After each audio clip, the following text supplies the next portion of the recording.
Hello, Professor Rosemary here and welcome to my lab. So it's the Lunar New Year and I came across this recipe that's pretty interesting. This almond cookie is a festive recipe that you may find alongside other Lunar New Year's treats. It also has a crumbly texture that reminds me of sand, which inspired these Sandygast cookies.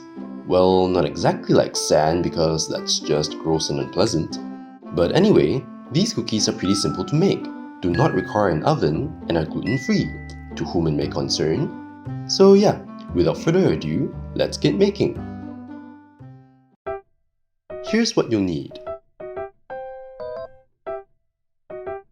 To start, dry roast your ground almonds on medium-low heat for 10 minutes. Here I'm substituting part of the ground almonds with almond nibs to give the cookie some crunch. Yeah, so technically it's not just 3 ingredients anymore, but hey, if you don't want the crunch, then it's up to you. Okay, moving on. Besides ground almonds, you could use other nuts as well like ground peanuts, macadamias or even ground mung beans.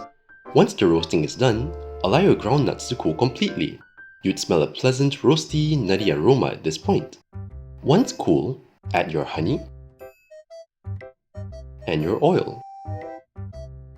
Toss the mixture to evenly distribute the liquids. If you feel that your mixture is too dry, adjust it by adding half a teaspoon of oil at a time. You'll know it's ready when it feels like wet sand and it clumps together when compressed. Alright, time to shape. Grab a mold or even a tablespoon and just pack your cookie mixture in there. Now give it a good whacking and it should pop out just fine. Or if you want some custom shapes, pour your mixture into a baking pan lined with plastic wrap, then pack it down real good. By the way, don't try to remove the packed block of cookie from the pan because it'll just crumble.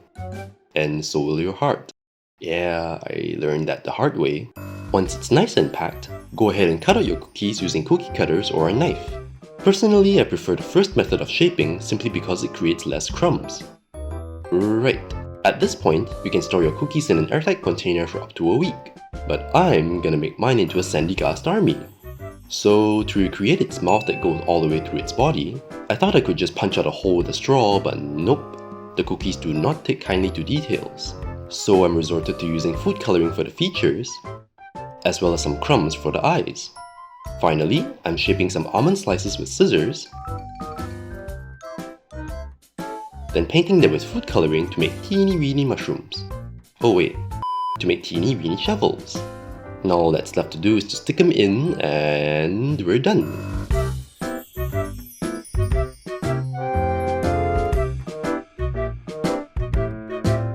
So there you have it, Sandygast almond cookies. In retrospect, this seems more fitting for Halloween than for the Lunar New Year, but hey, I'd advise you to keep it simple with these cookies anyway, because they absolutely do not take kindly to complex shapes and details. So yeah, that's all for now. Happy Lunar New Year to all those celebrating, and I'll see you guys soon. Bye!